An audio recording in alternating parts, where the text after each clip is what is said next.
And that's one drop. And there's two. I wonder if there'll be a third.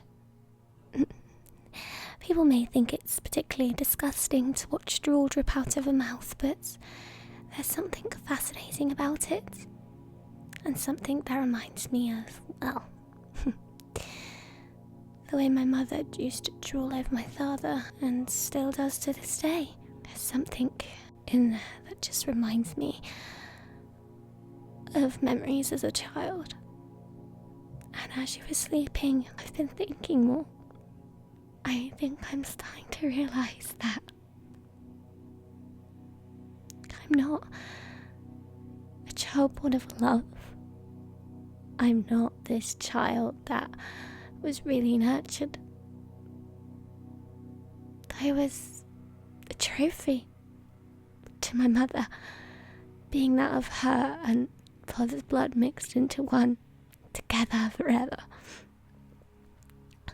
And a fixation since her life was so hard for her that she had to project this perfect life by me.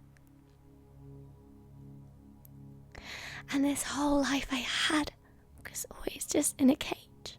Everything I had was checked by her first, like a filter. My education, the movies I got to watch at home, seeing my zombified father that couldn't even bear to look at me at times. And as much as you say you care and that you didn't leave, I just can't trust it. I'm sorry, darling, I can't trust you. And it's messed up that I really, really love you. I want to give you all this affection, and I don't know whether you're going to cringe from it or accept it. Because I'm fucked up. I'm really fucked up. And I always will be. This girl that you pity. Poor innocent Amelia, purely because you have no one else. And that's why I want us to wait for the wedding, and that's why I had to bring you here away from her. But then, as you were sleeping, I thought, let's play a game. And I had this amazing game in my head, and I thought, what if I was to test my mother's ability?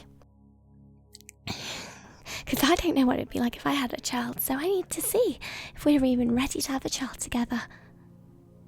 With the next generation, is marriage even needed? So I thought, if I could do something to my mother, bring her here and test if she was put in the position, would she choose me, her daughter, with her maternal instincts, or my father, the one that she just loves to bits? I know it seems crazy, doesn't it? But I just want to see, is her maternal bond that powerful? Depending on her answer, I guess I'll decide if we're even ready to have children, my love. Oh, God, and this will be my way of showing you that I'm not poor innocent Amelia anymore. I've grown. And look, I even brought you to this cabin which is closer to the outside world, so you can still hear everything around you. Maybe if you screamed, someone would hear you, but I don't even know even if that's too risky anymore. Because I just don't know if I can trust you. I can trust what's going on in my head. I really think after that crash, something happened to me. Me hitting my head. I just don't know. So I'm gonna do it. Whilst you were asleep, I planned everything and a nice cuddle with you. I don't even need Kieran. That shows how much better I am than my mother, who relied on someone her whole life and blackmailed them and made them feel awful. Me, I don't need anybody. I've done this all by myself. I don't need Kieran. I don't need my mother anymore.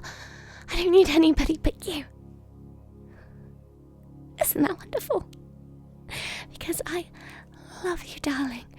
I love you so much, and it's going to be the best. It really is. And that's why I'm thinking, is it best to handcuff you, manipulate you, just show natural love and affection, but I have to learn what that is because I've had my whole mother's ideals dragged into me my whole life. So it's really hard to know what's a real relationship is, you know? It's hard. Oh God, something's really wrong with me. I'd say childhood trauma. Being locked away and controlled your whole life. Don't look at me like that. I don't want your pity. I just want your affection. But not fake.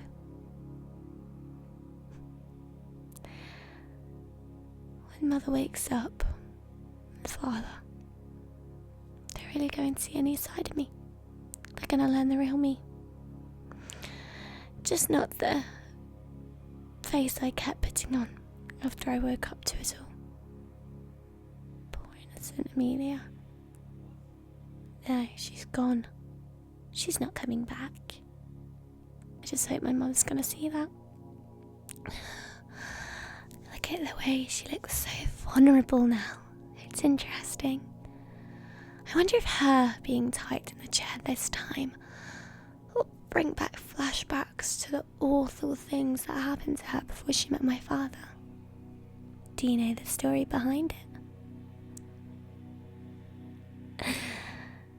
I'm not too sure if she shared that information with you. She is quite touchy about the subject. But I can let you in on some of the secrets. My mother actually was a victim of this sort of thing too. And she was very young and innocent, even with all the abuse going on by her mother. She actually, well, you know what? That's for her to say, because I'm going to make her spill everything. And maybe show us the real her. When she wakes up and so vulnerable in that chair, on the other side of it, well, Father is mush, so it's exactly going to be the same for him. What do you mean I sound different? I don't sound different at all. My voice sounds different. Broken. You don't get to tell me that. You don't get to tell me when I'm broken. Or if I'm damaged. That's apparently my mother's job too, because I couldn't do it by myself. I've never been able to do anything by myself. That's why I'm telling you this is going to be perfect. Just wait. When she wakes up, we are going to take control, and I'll even give you the chance to interrogate her. You'll like it, trust me. And it's not a test for you, don't worry. You can do anything you like to her. Anything.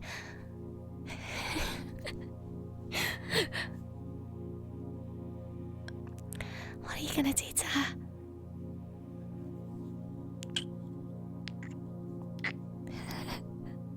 Are we ready to let the games begin?